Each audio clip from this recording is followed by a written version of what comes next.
हनुमान जी और बाली में ज्यादा ताकतवर कौन था? क्योंकि बाली को यह वरदान प्राप्त था कि कोई भी उससे युद्ध करने के लिए उसके सामने खड़ा होगा तो सामने वाले की आधी शक्ति बाली के अंदर चली जाएगी।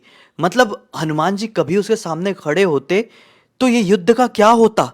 कौन ये युद्ध जीतता, हनुमान जी या फिर जिसके अंदर हनुमान जी की आधी शक्ति चले जाए, यानी कि स्वयं बाली? कर क्या पाते?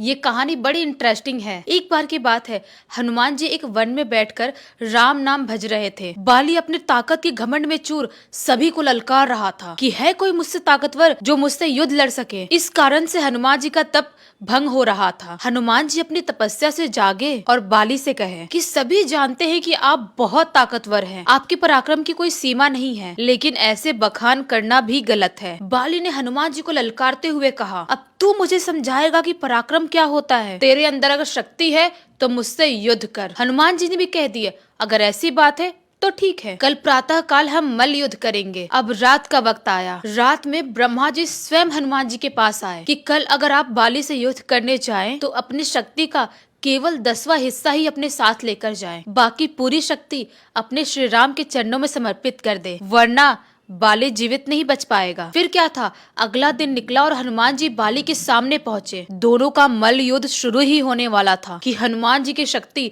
अब बाली के अंदर जाने लगी। हाँ, क्योंकि बाली को तो वरदान प्राप्त था ना कि सामने वाले की आधी शक्ति उसके अंदर चली जाएगी। हाँ, तो वही हनुमान जी की शक्ति अब बाली के अंदर प्रवेश करने लगी। शक्ति अब इतनी बढ़ गई बाली की कि उसको ऐसा लगने लगा कि अब मेरा पूरा शरीर फट जाएगा। मतलब हनुमान जी की जब शक्ति बाली के अंदर जाने लगी तो वो शक्ति इतनी ज्यादा थी कि बाली का इतना विशालकाय शरीर भी वो संभाल नहीं सका। बाली का सर चकराने लगा। उसको लगा कि मैं मूर्छित ही हो जाऊंगा कि ब्रह्मा जी ने आकाशवाणी की है, अगर बाली तुझे अपनी जान बचाना है तो अभी के अभी भाग, हनुमान की दृष्टि से बहुत दूर चला जा। बाली ने भागना शुरू किया। इतना भागा कि वो हनुमान जी को दिखाई ही नहीं दिया। और फिर जब बाली के अंदर से पूरी शक्ति बाहर निकल गई तब वो हनुमान जी के सामने आकर साष्टांग दंडवत हो गया। कहा कि हनुमान, ये तुम्हारी शक्ति के 10वें हिस्से की आधी शक्ति मेरा शरीर कुछ पलों के लिए भी नहीं संभाल पाया, तो तुम्हारे पास पूरी शक्ति कितनी होगी, मैं ये सोच भी नहीं सकता। तुम अभेद हो हनुमान, मुझे क्षमा कर दो। मतलब इस चीज को मैं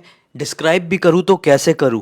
हनुमान जी की शक्तियों को कैसे कोई समझ सकता है?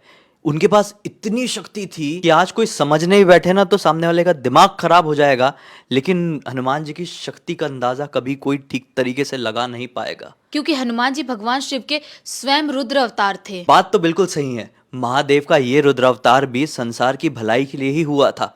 इसी बात पे बोलो हर हर महादेव, जय श्री राम।